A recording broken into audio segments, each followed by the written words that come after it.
this roundtable discussion, we're going to look at one of the subject matters that probably causes certainly many small business owners the greatest amount of trepidation, and that is when to hire your first employee. Guys, I guess you've all been in a place where you may have been Absolutely. in that place, you know, about bringing on the first new team member.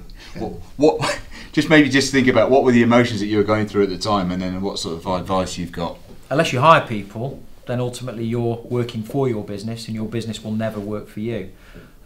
So we took the decision probably about 6 months into starting our organisation to bring in our employee, and one of the main considerations was could we afford to have this person come in and pay them a salary for X period of time until they start performing, because nobody walks in on day one and you know, in my industry is a fee billing consultant, so that's always a big consideration.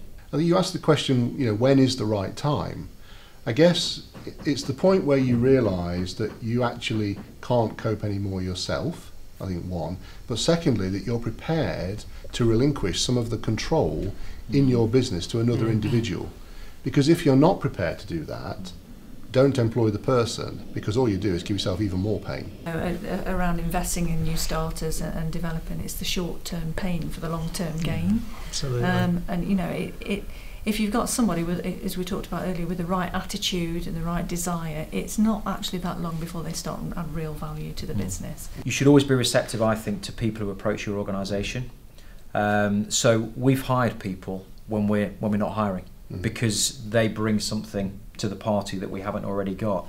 And actually, if you wait to hire to when you're ready, sometimes you've missed the best person. So I think you need to be receptive to that mindset as well. At the most fundamental level, actually just sit and think why.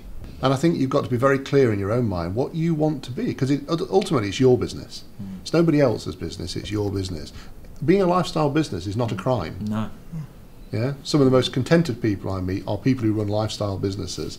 Yeah, so some of the most discontented are those who decided to grow, you know, and ended up with a whole world of problems in that process. So just be absolutely clear in your own mind why I'm trying to do this, that I genuinely want to go to the next level. I genuinely want to take advantage of the business opportunities and grow this business. You always have to sit back and ask yourself, not can this person do the job, but do I want to work with them? Absolutely. And I think that's fundamentally important, because small businesses are a pressure cooker. Absolutely. You know, if you work for a company that's got 3,000 employees, there's one or two you don't get on with, you can avoid them. Well, unless they're in the desk next door. If you're in a micro business, you've got to live with them day in, day out. There's no hiding place. So you've got to want to work with them. If we could all recruit, we have a tendency to recruit in our own image. It's a natural thing to do. But actually, sometimes the person that you should be hiring is the person that is completely different to you, because it complements your skills.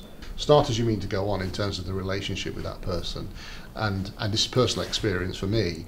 Think very, very carefully before you take on a friend, because remember, they're an employee, they're not a friend. What happens if their performance is not what you want it to be? What are you going to do about that as a manager if this is a friend that you go down the pub with? But a lot of business people, when they take that first employee on, what do they take on? A friend. A friend. Yeah. It's a recipe for future disaster. Yeah. I think just building another book, Michael Gerber and the E-Myth, another great book for anyone who's starting out in business to read. And Michael talks about envisioning what the structure of the organisation is going to look like. So when you start out, you're wearing all the hats. You're the chief exec, you're the sales director, the tea maker, and all these things.